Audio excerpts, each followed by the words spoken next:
So next is power of a quotient. So once again, not to be confused with quotient of powers. So this one is very similar to power of a product, which we just looked at.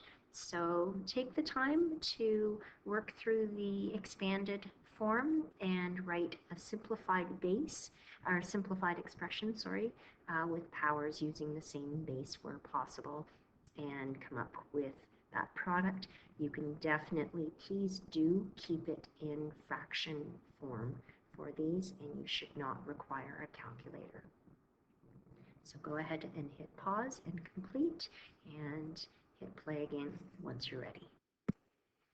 So taking a look and identifying the base in each case. So you can see with the first 5 examples, we have the base that is a fraction inside brackets with the exponent outside. So that base is being multiplied by itself however many times, and we know that we've got that repeated multiplication of 4 times 4 for our first one, or 4 squared, and 5 times 5 in the denominator, 5 squared. So that would be our simplified expression. Our product is then 16 over 25. And so on. And so just being clear that if our base is a negative, remembering that we need to keep parentheses, brackets on that whole thing so that that negative stays a part of the base. With the case of negative 1/2, remember with the negative 1/2 that sometimes we see it written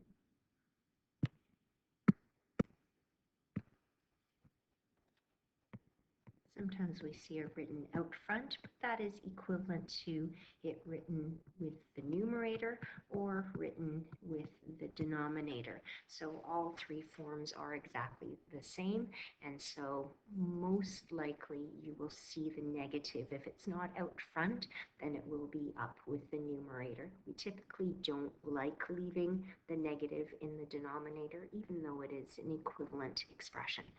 So if we take a look at that last one, though, we've got, it looks like 2 11ths with the exponent 3, but there's no brackets there. So that exponent 3 applies only to what is directly below it, which is the 2. So that's why we've got the 2 times 2 times 2, and that is simply over 11. So that evaluates to 8 11ths. Okay, so once again, writing your general rule as to how it is that we can start with our expression and end up with our simplified expression, and writing it first in words and then algebraically. So perhaps you had written something like, if an exponent is applied to a quotient, the exponent can be applied to both the dividend and the divisor, so the numerator and the denominator. And so it's almost, once again, kind of like that distributive property piece. And so we can see it as a fraction, as that quotient, or it can be written left to right, x divided by y, all to the a as well. And you'll see at the end here I've added that y cannot equal 0 because, of course, we cannot divide by 0. So once again, test your rules. So come up with 3 expressions of your own, and you can verify using your calculator, verify using order of operations.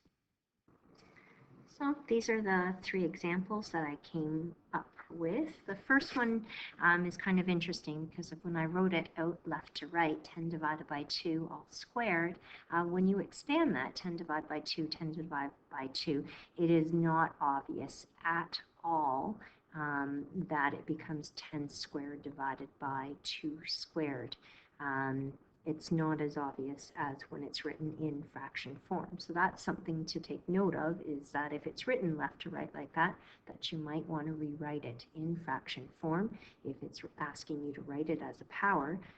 But it's kind of a neat verification piece, because if we just go ahead and follow our rule that says to distribute that exponent to the dividend and the divisor, we would have then 10 squared divided by 2 squared. If we evaluate it, we have 100 divided by 4, which is 25. To verify, we use a known way method, which is our order of operations. So order of operations says do our brackets first, the operation inside, which is 10 divided by 2, also known as 5, and 5 squared is 25. So, and that's what I've done in that left column there, is that those verifications to show that they work, and you can follow order of operations. So exponent laws aren't, again, they aren't something that you have to do, but it gives you options to say, hey, well, I could do order of operations, or maybe I could use exponent laws and it might make things easier for me. And in some cases, order of operations is easier. In other cases, exponent laws are going to make your life a lot easier, and we'll do lots of examples later.